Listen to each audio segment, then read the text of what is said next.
ሥራ ምዕራፍ 13 ቁጥር 21 ሐዋርያት ሥራ ምዕራፍ 13 ቁጥር 21 ጌታ ይባረክ።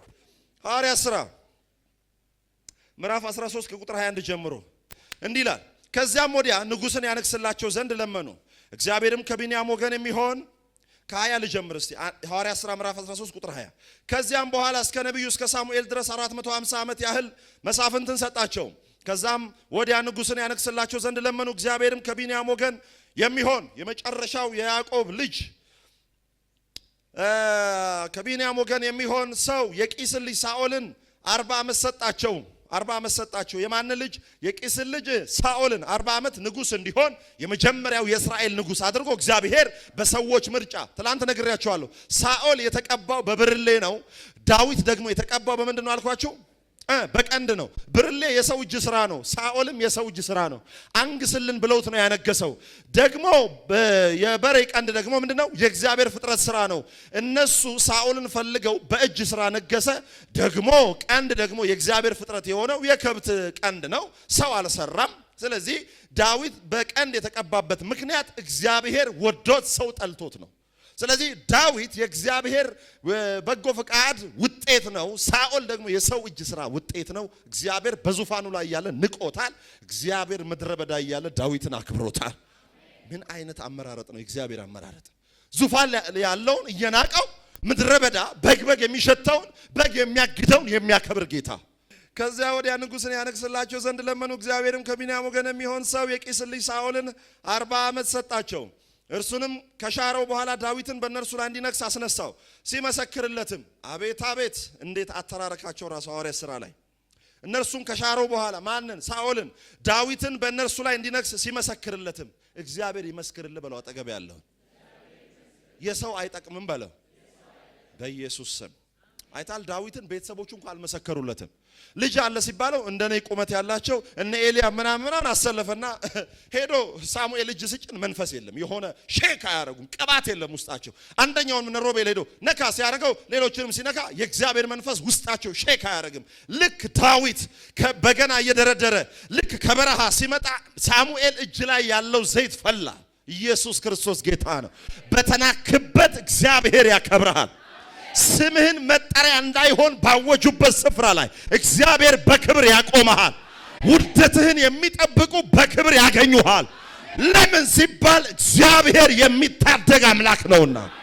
የተናቀን የሚያከብር፣ የወደቀን የሚያነሳ፣ የተጣለን የሚያነሳ፣ የተናቁትን የሚያከብር እግዚአብሔር ስሙ እግዚአብሔር ነው።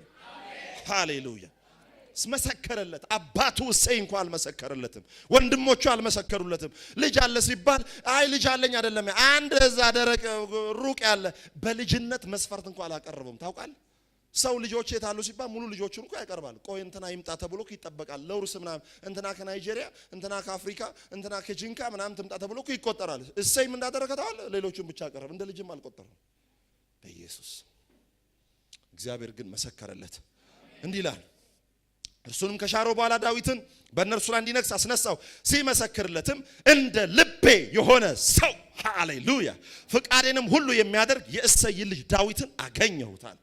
ታዲያ ለምንድነው ዳዊትን እግዚአብሔር እንደ ልቤ ብሎ የጠራው? ያን ያህል እንዲባረክና በእስራኤል ላይ ለ40 ዓመት በኬብሮንና በኢየሩሳሌም 30ና 10 ዓመት 40 ዓመት በዙፋን ላይ እንዲኖር እግዚአብሔር የዳዊት ስርና ዘር የሆነው መሲህ በእርሱ እንዲመጣ እስራኤል በእርሱ ተዘልላ እንድታርፍ የብዙ ኃያላን እነ ሚዲያማውያንን፣ ፌርዛውያንን፣ ኬጣውያንን፣ ኢያቡሳውያንን የኃያላን የሆኑ አንቲ እስራኤል የሆኑ የእግዚአብሔር ሕዝብን የሚዋጉ ኃያላን መንግስታትን ድል የነሳበት እግዚአብሔር በዙፋን ላይ አድርጎ የቀባው የባረከ እንዲሆን እንደ ልቤ እንዲባል ያደረገው ነገር ምንድነው? አንዳንድ ሰዎች እግዚአብሔር ዳዊትን እንደ ልቤ የሆነ ሰው ብሎ የጠራው በጣም ኃጢአት ይሰራል ወዲያው ደግሞ ይናዘዛል ብለው ያስተምራሉ በሃይማኖት ቤት። እኛም ቤት ደግሞ አንዳንድ ሰዎች ባለማወቅ የሚናገሩት ሐሳብ ነው። ወዳጆቼ በሚገርም ሁኔታ መጽሐፍ ቅዱስ ውስጥ ለንሳ ስለዚህ እንደ ልቤ ብሎ የጠራው ከቤርሳቤ ጋር አንዳንድ ሰዎች ከቤርሳቤ ጋር ወዲያው ኃጢአት ሰራ፣ ከዛ ልጁ ተወለደ፣ ኦሪዮንን ከዛ አስገደለ ምናምን። እኔ እኮ የሚገርመኝ ወዳጆች ምን አይነት አምላክ ነው እግዚአብሔር?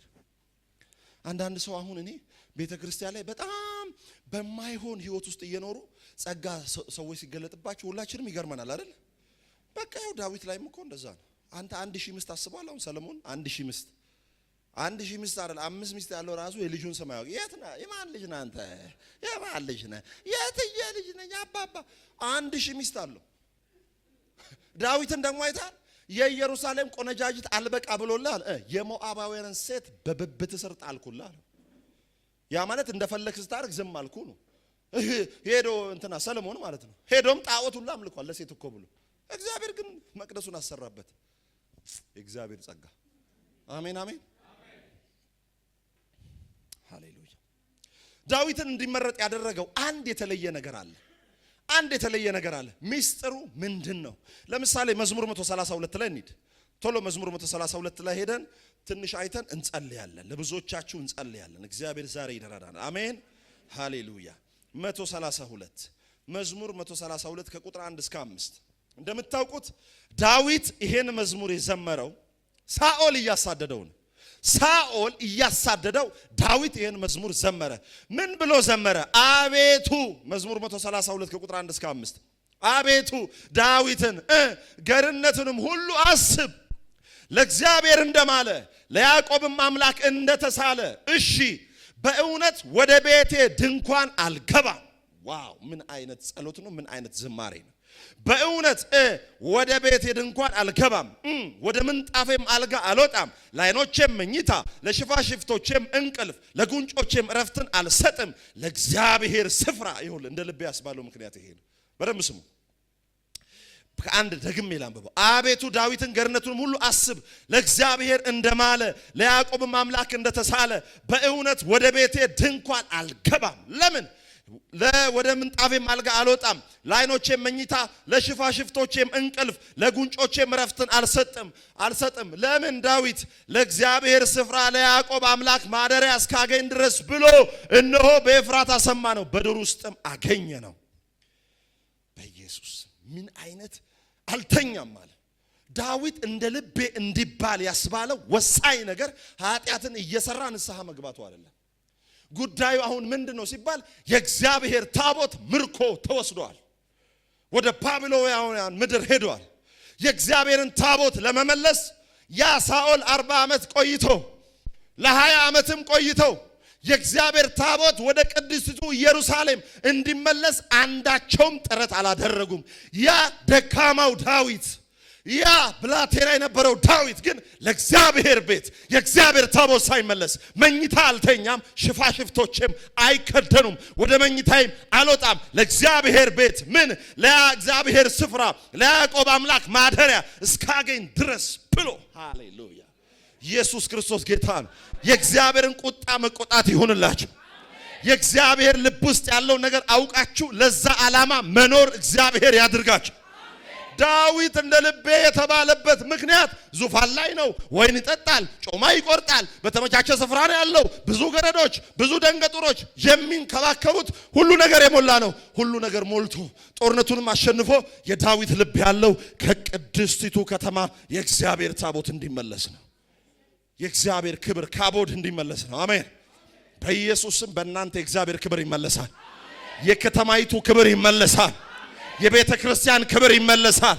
የኢየሱስም በእናንተ ምክንያት እዚህ ከተማ ላይ ይከበራል። የራሱን ትቶ ለእግዚአብሔር የሚኖር የራሱን ምቾት ትቶ አይ ችግር የለውም ዝም ብሎ ያምጣ እኔ ምንም ቸርቹን ከቻለልኝ መባውን ከቻለ ምን ችግር አለ ሚል ሰው አይሆን። እየተራበም ቢሆን ለእግዚአብሔር ቅናት የሚቀና ለእግዚአብሔር ፕሮግራም አጀንዳ የሚኖር ሃሌሉያ። ኢየሱስ ክርስቶስ ጌታ ነው። ይሄንን ሚስጥር ስትረዱ ዳዊት የቀናውን ቅናት ስትረዱ በህይወታችሁ ውስጥ የእግዚአብሔርን ባርኮት ትለማመዳላችሁ። ኢየሱስ ክርስቶስ ጌታ ነው። ዳዊት በረሃ ሆኖ የሚጸልየው ስለሚያሳድደው ስለ ሳኦል አይደለም። ዳዊት በረሃ ሆኖ የሚያለቅሰው ጌታ ሆይ ምንድነው ከዚህ ከገጠር አታወጣኝም ብሎ አይደለም የሚጸልየው። ዳዊት በረሃ ሆኖ በማይመች ስፍራ ሆኖ ከሰው ጋር አይደለም ከበግ ጋር ሆኖ ከአንበሳ ጋር እየታገለ የዳዊት ጸሎት መቼ ነው የእግዚአብሔር ታቦት ወደ ኢየሩሳሌም የሚመለሰው ነው። ኢየሱስ ክርስቶስ ጌታ ሃሌሉያ። በዚህ ዘመን ሆነ መቼ ነው የኢየሱስ ክብር የሚመለሰው ወደ ቤተ ክርስቲያን? የአንድ ሰው ትንቢት 10 ሰዓት እየሰማ ትንቢት አለን ተነብያለን እኔም የትንቢት መንፈስ ሲመጣ ተነብያለሁ። አስተማሪ ነኝ፣ ነብይ አይደለም። እንተነብያለሁ። አሁን የእግዚአብሔር ክብር ወደ ቤተ ክርስቲያን ይመለሳል። አሜን አሜን። ኢየሱስ ብቻ ይሰበካል። ኢየሱስ ብቻ ይነገራል። የሆነ የእግዚአብሔር ሰው አንተ ላይ በላይ የሚሆንበት ሳይሆን ኢየሱስ በልብ ላይ የበላይ የሚሆንበት ዘመን ይመጣል። ብዙ ሰዎች ለእግዚአብሔር ቃል ጀርባቸውን ሰጥቷል። በኢየሱስ ስም ልባቸውን እየሰጡ ይመጣል። የኢየሱስ ስም ይከበራል። ጴንጤ መሳቂያ መሳለቂያ ሆኖ አይቀጥልም። በጌታ በኢየሱስ ስም የዚህ አስፈሪ ሕዝብ ክብር ወደ ምድሪቱ ይመለሳል። ድሮ ጴንጤ ጋር የእድር ገንዘብ የዕቁብ ገንዘብ ይቀመጥ ነበር። አሁንስ ወዮ አያለው ብሏል። ብራዘር ክብር ይመለሳል። አሜን። ኢየሱስ ክርስቶስ ጌታ ነው። ታውቃላችሁ በረሃውን የሚጸልየው ስለ ሳኦል አይደለም። ወደ አንደኛ ዜና እስቲ 15 እንሂድ። ወደ አንደኛ ዜና 15 አቤት 13 አንደኛ ዜና መዋዕል 13 አንደኛ ዜና መዋዕል 13 ቶሎ ላንብብላችሁ ሰዓት ስለሄደ። ዳዊትም ከሻለቆችና ከመቶ አለቆች ከአለቆችም ሁሉ ጋር ተማከረ። ዳዊትም የእስራኤልን ጉባኤ ሁሉ መልካም መስሎ የታያችሁ እንደሆነ ከአምላካችን ከእግዚአብሔር ወጥቶ እንደሆነ በደምብ ስሙ። በእስራኤል ሀገር ሁሉ ለቀሩት ወንድሞቻችን በከተሞቻቸውና በመሰማሪያዎቻቸውም ለሚቀመጡ ካህናትና ሌዋውያን ወደኛ ይሰበሰቡ ዘንድ እንላክ። በሳኦልም ዘመን አልፈለግነውምና የአምላካችን ታቦት ወደኛ እንዲመለስ አላቸው። ምንድነው ያለው? በሳኦልም ዘመን አልፈለግነውምና አልፈለገውም። ሳኦል የእግዚአብሔርን ታቦት ከፈለገው በላይ ይኸውልህ ስራ ፈቶ አሁን ሳኦል አስበዋል። ታቦት ሲፈልግ በዘመኑ ሳኦል የፈለገው ታቦት ሳይሆን ዳዊትን መግደል። ዳዊት በዘመኑ የፈለገው ሳኦልን መግደል ሳይሆን የእግዚአብሔር ታቦት ወደ ኢየሩሳሌም እንዲመለስ እንደ ልቤ ያለው የእግዚአብሔር ክብር መገለጫ የሆነውን ታቦቱን እግዚአብሔር የሚነጋገርበትን የሰው ልጆች ኃጢአት ሁሉ የሚሰረይበትን እግዚአብሔር ከሕዝቡ ጋር ተገናኝቶ የሚባርክበት ታቦት ሳይመለስ አልተኛም። የንጉሥ ዙፋን በጣም ነው። እንደ ዛሬ አይደለም ብራዘር። እንዴ መጽሐፍ ቅዱስ ሲናገር ታውቃለህ? እንትኗ እኮ ኢትዮጵያዊቷ የሚሉት እኔ እሱ ውስጥ ባልገባም ንግስቲቷ ልክ ወደ ሰለሞን ጋር ስትሄድ ይላል የአሽከሮቹን አቋቋም አይታ ተደነቀች ነው የሚል። ለምን? አሽከሮቹ ማለት ነው ባሪያዎቹ ወርቅ ነው የሚለብሱት። አይ ሶልዬ አሽከሮች እንዲህ ወርቅ ከለበሱማ አንተ እንዴት ልትሆን ነው ብላ ሄዳተኛች ወለደች ይላሉ። እኔ ምን አገባኝ? ከዛ ምቾት ተነስቶ ነው እንግዲህ ዳዊት አልተኛም ይላል። ከዛ ምቾት የሚያስነሳ ለእግዚአብሔር እንዲቀና የሚያደርግ ነገር ማለት ነው። ኢየሱስ ክርስቶስ ጌታ ነው። ሃሌሉያ ይወላችሁ። ስለዚህ አሁን ምን ይላል? በሳኦል ዘመን አልፈለግነውም የእግዚአብሔርን ታቦት የአምላካችን ታቦት ወደኛ እንዲመለስ አላቸው። ነገሩም በሕዝቡ ሁሉ አይን ዘንድ ቅን ነበርና ጉባኤው ሁሉ እንዲሁ እናደርጋለን አለ። በኢየሱስ ስም ካንተ ተርፎ ሌሎች ላይ የእግዚአብሔርን ክብር ታጋባል። አንተን ሰዎች አይተው ጽድቅን ይለማመዳል። አንተን አይተው እግዚአብሔርን መፍራት ይለማመዳል። ለብዙዎች መውደቅ ሳይሆን መነሳት ምክንያት እግዚአብሔር ያደርጋል። ሃሌሉያ። ተጽዕኖ ፈጥረ ኑር፣ ተጽዕኖ ፈጥረ ሙት። ተራ ሰው ሆነ እንዳትሙት። አንተን ሲያዩ ኃጢአት መስራት ያቁም። አንተን ሲያዩ መዶለት ያቁም። አረረ ዳጊዬ መጥቷል በቃ አቁሙ ይባል በጌታ በኢየሱስ ስም አሜን። ኢየሱስ ክርስቶስ ጌታ ነው። ሃሌሉያ። ኢየሱስ ክርስቶስ ጌታ ነው። እንደምታውቁት እግዚአብሔር ዳዊትን የወደደው ለእግዚአብሔር ልብ እጅግ አስፈላጊ የሆነ ነገር ስለያዘ ነው። በእግዚአብሔር ልብ ውስጥ ያለው የልብ ትርታ የልብ ምቱ መለኮታዊ ሐሳቡና ዓላማው ምንድን ነው ሲባል የእግዚአብሔር ታቦት መመለስ ነው።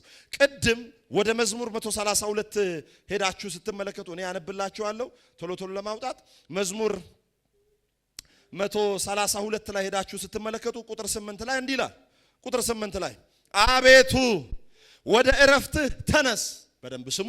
አቤቱ ወደ እረፍትህ ተነስ አንተና የመቅደስህ ታቦት። እግዚአብሔር ነው የሚለው። ምን አይነት ቅናት እንደሆነ አይታችኋል። ወደ እረፍትህ ተነስ አንተና የመቅደስህ ታቦት። ምን አይነት ቅናት ነው! በዙፋን ላይ ሆኖ ይኸውላችሁ፣ ሰው እኮ ትላንት የነበረበትን ይረሳል። የሆነ ከፍታ ሲመጣ አብራችሁ ተምራችሁት የሆነ ስልጣን ሲያገኝ ወይም መልካም ነገር እኮ ሲያገኝ ማልበል ይላል እኮ ጪስ አጪሶ እንትን ይሄ ስፖኪዮ ምንድነው የሚባለው? ይሄ ፍሬቻ ሳያጠፋ ነው እጥፍ የሚለው። ዳዊት በረሃ ያለ የረዳውን እግዚአብሔር ዙፋን ላይ ሲመጣ እምቢ አላለው። ምቾቱን ትቶ አቤቱ ወደ እረፍት ተነስ አንተና የመቅደስ ታቦት ኢየሱስ ክርስቶስ ጌታ ሃሌሉያ። ከዛም ይላል ካህናቶችም ጽድቅን ይልበሱ ቅዱሳንህም ደስ ይበላቸው። ስለ ዳዊት ስለ ባሪያ የቀባውን ሰው ፊት አትመልስ። በእግዚአብሔር ጸጋ ታቦቱ እንደሚመለስ ያውቃል ኢየሱስ ክርስቶስ ጌታ ሃሌሉያ። ታቦቱን መልሶ ማምጣትን ከፍተኛ አስፈላጊነት ያለው ተግባር አድርጎ ስላየ እግዚአብሔር እንደ ልቤ ብሎታል። እንደምታውቁት በዘጸአት ምዕራፍ 25 ቁጥር 22 ላይ እስራኤላውያን ልጆች በጦርነት ቦታ ታቦቱን ሲያመጡ እስራኤል ድል ይቀዳጅ ነበር። የኃያላን ነገስታት የአሕዛብ ነገስታት ታቦቱ አብሯቸው ከእስራኤላውያን ጋር ሲንቀሳቀስ እምሽክ ይላሉ። የታቦቱን ጥቅም ያውቀዋል። የአባቶቹን ታሪክ ያውቀዋል።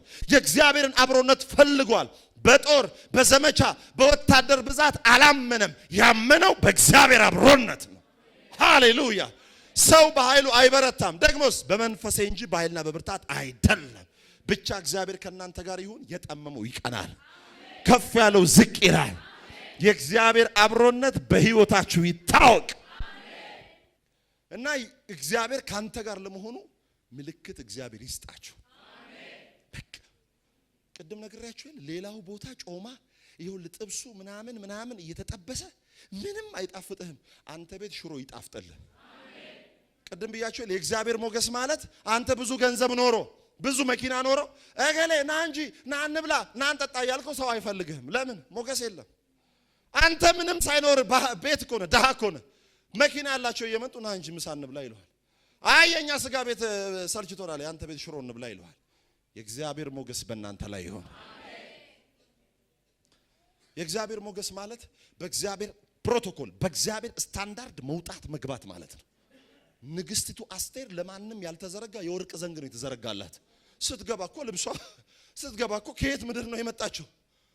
አስቴር ስትገባ ግን የወርቅ ዘንግ ተዘረጋላት። በተዘጋባችሁ በህይወት ስርዓታችሁ ላይ በኢየሱስ ስም የሚከፍት የእግዚአብሔር ሞገስ በእናንተ ላይ ይሆን፣ በኢየሱስ ስም ይሆን። የሥራ ደጃችሁን የዘጋ የትኛውም ተጽዕኖ በኢየሱስ ስም የፈረሰ ይሆን፣ በኢየሱስ ስም የፈረሰ ይሆን። ትዳራችሁን እያጣላ እያባላ እያጋጨ እንዳትስማሙ የሚያደርግ ትዳር ላይ የሚሰራ ክፉ በኢየሱስ ስም የተቆረጠ ይሆን። ገንዘብ እንዳይበረክት በልተ የሆነ ነገር አድርገ ገንዘብ እንዳይበረክት ፋይናንስን የሚመታ በኢየሱስ ስም ወግቸዋል። የእግዚአብሔር ሞገስ ሃሌሉያ። ኢየሱስ ክርስቶስ ጌታ ነው። ሃሌሉያ። እግዚአብሔር ከሰማይ ቅድስቲቱ ሀገር እስራኤል፣ ቅድስቲቱ ከተማ ኢየሩሳሌም፣ ቅድስቲቱ ስፍራ በተራራው ላይ ያለች ቤተ መቅደስ፣ ቅድስቲቱ ክፍል ቅድስተ ቅዱሳን፣ ቅድስቲቱ ዕቃ ታቦት። የእግዚአብሔር አመለካከት የዳዊትም አመለካከት ኮፓፕ አረገ። የሚስማማው ሊጨርስ ነው። ታቦቱ ሲሰራ ጽላቱ ይሁላችሁ ጽላት የሚባለው አለ 10 ህግጋት ያሉት ማለት ነው። ከዛ የአሮን በትር አለ። የአሮንን ክህነት ስላልተቀበሉ መስዋዕት ሲያቀርቡ ላልተቀበሉትም ክህነት ማስተሰረያ ያያደርጉ ነው።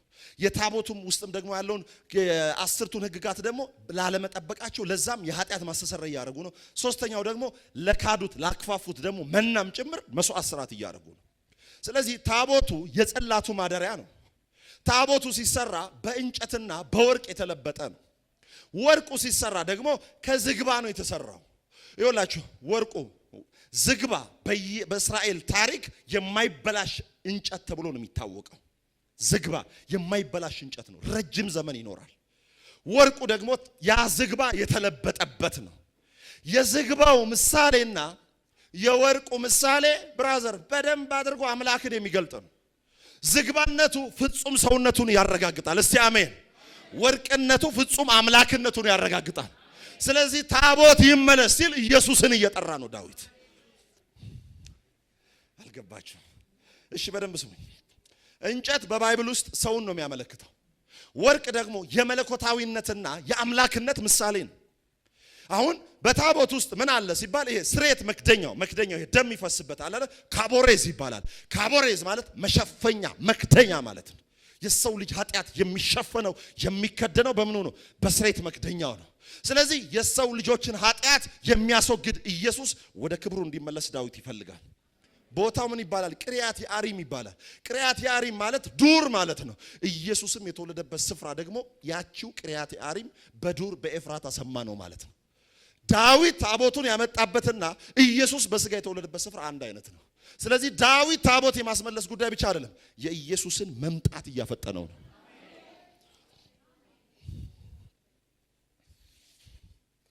አሜን ነው። ሃሌሉያ። ስሬት መክደኛውን አፍኖ የሚይዘው ኢየሱስ አፍኖ አልያዘም ኃጢአታችንን። እነሱ ለአንድ ዓመት ነው የሚያፍኑት። ኢየሱስ ራሱ ላይ ነው የገደለው። አሜን አሜን። ለአንድ ዓመት ሲያስተሰሩ ኢየሱስ ግን ራሱ ላይ ኃጢአትን አመጣና የእግዚአብሔርን ቁጣ አስተናገደ። የእግዚአብሔር ቁጣ ካንተ ላይ ተነስቶ ያንተ ውስጥ የነበረው የኃጢአት አካውንት ወደ እርሱ ዲፖዚት ተደርጎ እሱ ውስጥ የነበረው የጽድቅ አካውንት ወደ አንተ ዲፖዚት ተደረገ። ማርቬለስ ኤክስቼንጅ፣ አስደናቂ ልውውጥ ተደርጓል። አሜን ሃሌሉያ። ስለዚህ አሁን ዳዊት ታቦት ብቻ አይደለም ያለ ነግሬያቸዋለሁ። ታቦቱ የመጣበት ስፍራና ኢየሱስ የተወለደበት ስፍራ ተመሳሳይ ሎኬሽን ነው ያላቸው ባይብል ጂኦግራፊ ላይ። ቅሪያት ያሪም ማለት ዱር ማለት ነው። ደግሞ መተው ደግሞ በትንቢት ሲናገሩ በኤፍራታ በዱር ምን ማለት ነው? በቅሪያት ያሪም ሰማ ነው። ምን እነሆ የምስራች ለዓለም ሁሉ የሚሆን ምስራች መድኃኒት የሆነው እርሱ ክርስቶስ ኢየሱስ ዛሬ በዳዊት ከተማ በቤተልሔም ተወልዷል። ያ የተወለደበት ስፍራና ዳዊት ታቦቱን ያመጣበት ስፍራ ተመሳሳይ ሎኬሽን ነው ያለ። ስለዚህ ዳዊት ታይፖሎጂካሊ በምሳሌነት ታቦቱን ያምጣ እንጂ የኢየሱስን መወለድ የኢየሱስን ለሰው ልጆች ኃጢአት መምጣትን የሚያመለክት ቀናት ነው ይቀናው። እግዚአብሔር ደስ የሚሰኘው በብሉይ ኪዳኑ ታቦት አይደለም። በአዲስ ኪዳኑ ታቦት ብልና ዝገት የማይበላው በልባችን የተሳለ ታቦታችን ኢየሱስ ክርስቶስ ነው። ኪዳነ ምህረታችን ኢየሱስ ክርስቶስ ነው። ማንም የምህረት ኪዳን አልገባም። የገባልን ኢየሱስ ብቻ ነው። ሌሎቹ የምህረት ኪዳን ተጠቃሚዎች እንጂ የምህረት ኪዳን አይደሉም። ማንም ኪዳነ ምህረት የለም። ከ1 እስከ 30 ኢየሱስ ብቻ ነው። አንተ እዛ ቤት ለመላእክ ይሰገዳል፣ ለሆነ ይሰገዳል። እዚህም መጥቶ ደግሞ አንዳንዱ ሰው እዚህም ላለው ይሰግዳል። ምን ላይ ታዲያ? ስግደት ለእርሱ ብቻ ነው። ዝማሬ ለእርሱ ብቻ ነው። ስብሃት ለእርሱ ብቻ ነው። አኮቴት ለእርሱ ብቻ ነው። ዝማሬ ለእርሱ ብቻ ነው። እኛ ጴንጤዎች ነን። ለእግዚአብሔር ብቻ እንዘምራለን፣ ለእግዚአብሔር ብቻ እንሰግዳለን፣ ለእግዚአብሔር ብቻ እናሸበሽባለን፣ ወደ እግዚአብሔር ብቻ እንጸልያለን። ልጁ ብቻ አማላጃችን፣ አዳኛችን፣ ጠበቃችን፣ ዋሳችን፣ ኪዳነ ምህረታችን፣ መንገዳችን፣ እውነታችን፣ ሕይወታችን፣ ክብራችን፣ ዝርግፍ ጌጣችን፣ ስማችን ኢየሱስ ኢየሱስ ኢየሱስ ኢየሱስ ኢየሱስ ጌታ ነው። ሃሌሉያ። ምን ፈልገው ታቦቱን ነው። ምን ፈልገው እግዚአብሔርን ክብር ነው። የታቦቱን መምጣት እንፈልጋለን። ሌሎች አልፈልጉ ይሆናል፣ እኛ ግን እንፈልገዋለን። ኢየሱስ ጉዳይ አስፈጻሚያችን አይደለም፣ ጉዳያችን ነው። አንዳንድ ቸርች አይታል አይፈልጉትም ኢየሱስን። ባይዘው ጌታ ምስክሬ፣ ብዙ ቸርች ተመልከት፣ እንዲህ አይፈልጉም። የሚፈልጉት የሆነ ችግራቸው የሆነ ችግር ይፈታል። ግንስ ጉዳዩ ችግር ተፈቶ የሚቀጥለው ምንድነው? ለምሳሌ ታገቢያለሽ የሚል ትንቢት ከመጣ አገባሽ፣ አለቀ እኮ ትንቢቱ። የሚቀጥለው እንዴት ነው? በእግዚአብሔር ቃል ነው።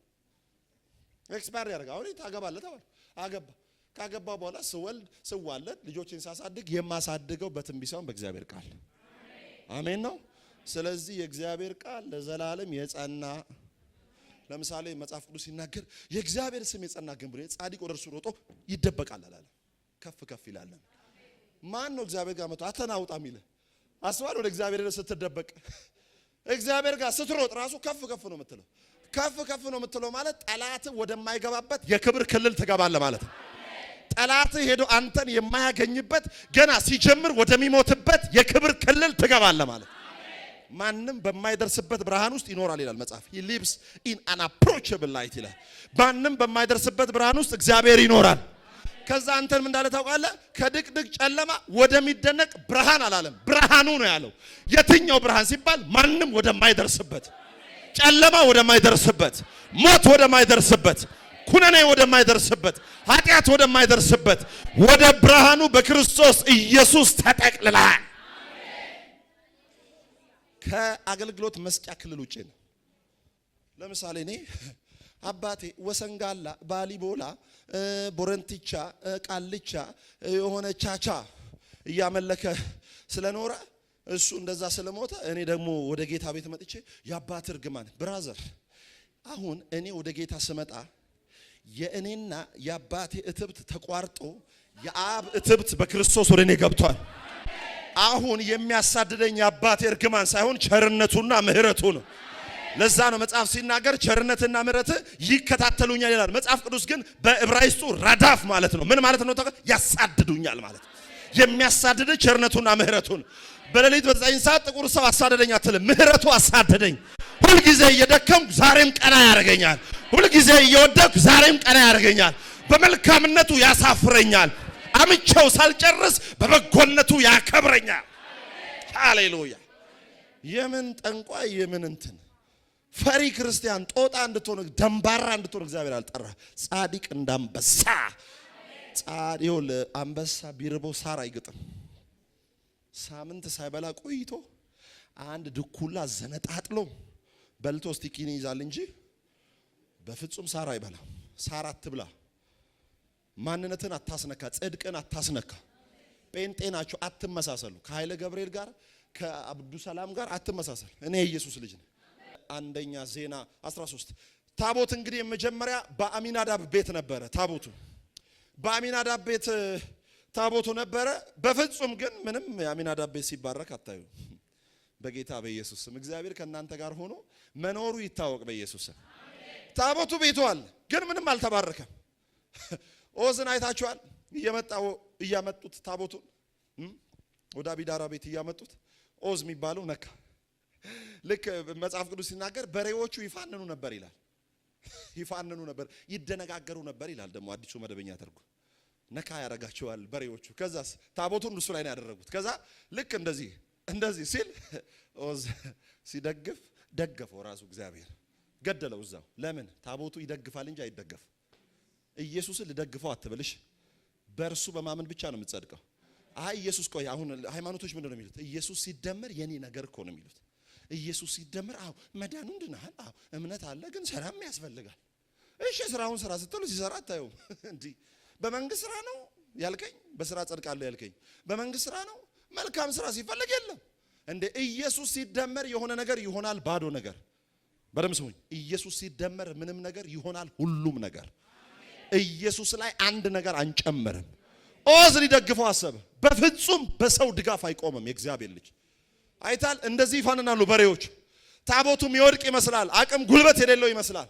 ኢየሱስ ከሊቶስጥሮስ ግርጌ እስከ ቀራንዮ ራስጌ የሆነ እንትን ይዟል፣ እርጥብ መስቀል ይዟል። እርጥብ መስቀል እየሄደ እየተንገዳገደ ነው። ሊደግፉት ፈለጉ። አይዞ ብሎ ሲያለቅሱ እኔ አልደገፍም አለ። ይልቁንስ ለልጆቻቸው አልቅሱ አለ። ኢየሱስ በቂ ነው። ይደግፉት አይችሉም። ኢየሱስ ብቻውን ያድናል። ብቻውን ያላንዳች ተቀጣይ ኢየሱስ ያድናል። ኢየሱስ ከበቂ በላይ ነው። ሃሌሉያ። ኢየሱስ ክርስቶስ ጌታ ነው። ከዛም እንደሚል ስሙ ዳዊት እግዚአብሔርም ቁጣ በኦዝ ላይ ነደደ፣ እጁም ወደ ታቦት ስለዘረጋ ቀሰፈው። በዚያም በእግዚአብሔር ፊት አሁን ታሪኩን ማነብላችሁ ከሆነ ጊዜ ይወስድብኛል። ባጭሩ ልንገራችሁ። ታቦቱ ከአሚናዳብ ቤት ወደ አቢዳራ ቤት መጣ። በአቢዳራ ቤት ለሶስት ወር አይደለ? ለሶስት ወር በአቢዳራ ቤት ተቀመጠ። ለሶስት ወር በአቢዳራ ቤት ተቀምጦ ይላል ታቦቱ አቢዳራንና እስቲ አሜን፣ አቢዳራንና እስቲ አሜን ቤተሰቡን ባረከው ይላል። በኢየሱስ ስም የእግዚአብሔር መገኘት ምልክት ያደርጋችሁ። እግዚአብሔር ከናንተ ጋር መኖሩ በበረከት ያስታውቅ። ትንሹ ነገር ይብሳላችሁ። የእግዚአብሔር ሰላም ከቤታችሁ ይቀዳ። እንቅልፍ ያጡ መተው እናንተ ቤት ይረፉ። ሰላም ያጡ እናንተ ቤት መተው ይረፉ። የአቢዳራ ቤት እንደገባ ሶስት ወር ቤተሰቡንና እርሱን የእግዚአብሔር ታቦት እንደባረከ በሕይወታችሁ ላይ የማይቋረጥ የበረከት ዝናብ ይዝነብ በኢየሱስ ስም። ሃሌሉያ። አንተ ታቦት ቤቱ ተቀምጦ አሚናዳብ ምንም ኖርማል፣ አቢዳራስ ቸፍ ቤቱ ተባረክ፣ ደስ አለ። ከዛ ዳዊት ጥበበኛ ነው። አይ አቢዳራ እንዴት እንዳመጣ ማጥናት አለብን አለ። ዝም ብለን መሄድ አለብን ማለት ብዙ ሰራዊት አዘጋጅ፣ ብዙ ሰዎች ከበሮ መደለቅ፣ ከዛ መስዋዕት አዘጋጅ። አንድ እርምጃ ሲራመዱ መስዋዕት ይሰዋል። አይገርምም? ስንት ፍየል፣ ስንት በግ፣ ስንት በሬ እንዳለቀ አንድ ሲራመዱ ይሰዋል መስዋዕት። አንድ ሲራመዱ ዳዊት ይሰዋል። አከበረው። እግዚአብሔርን ስታከብሩ ያከብራችኋል። አሜን። ለእግዚአብሔር የሚገባ ቀና ስትቀኑ እግዚአብሔር እናንተን በበረከት ይሞላችኋል። ብቻ እግዚአብሔር ካንተ ጋር ይሁን። ማንም አይቋቋም። ስለዚህ ዳዊት እንደ ልቤ የተባለበት ምክንያት የእግዚአብሔርን ታቦት ወደ ክብሩ ስለመለሰ ነው። ነግሬያቸዋለሁ። የእግዚአብሔር ታቦት መመለስ ማለት ኢየሱስ ክርስቶስ ወደ እግዚአብሔር ክብር እንዲመለስ ስለሰው ልጆች ሁሉ ኃጢአት መድኃኒት የሆነው ኢየሱስ ክርስቶስን የሚመለከት ነው። እርሱ ታቦቱን የመለሰበት ስፍራና ኢየሱስ ክርስቶስ የተወለደበት ስፍራ ተመሳሳይ ነው። ስለዚህ አሁን ትንቢታዊ አዋጅ በዚህ ቃል ላይ ቆሜ በእናንተ ሕይወት ላይ አውጃለሁ። በጌታ በኢየሱስ ክርስቶስ ስም ሌሎች የናቁት በእናንተ የተከበረ ይሆን። ሌሎች ግምት ያልሰጡት በእናንተ ዘንድ ትልቅ ዋጋ ያግኝ። እግዚአብሔር በእናንተ ቤት የተከበረ ይሆን። የእግዚአብሔርን ቅናት መቅናት ይሁንላችሁ። የእግዚአብሔር ክብር በእናንተ ቤት በኃይል ይገለጥ። እግዚአብሔርን መፍራት በትዳራችሁ ይታወቅ። እግዚአብሔርን መፍራት በስራችሁ ይታወቅ። እግዚአብሔርን መምሰል በትዳራችሁ ይታወቅ። የሰውን ትታችሁ የእግዚአብሔርን መቅናት ይሁንላችሁ። እንቆምና እንጸልያለን።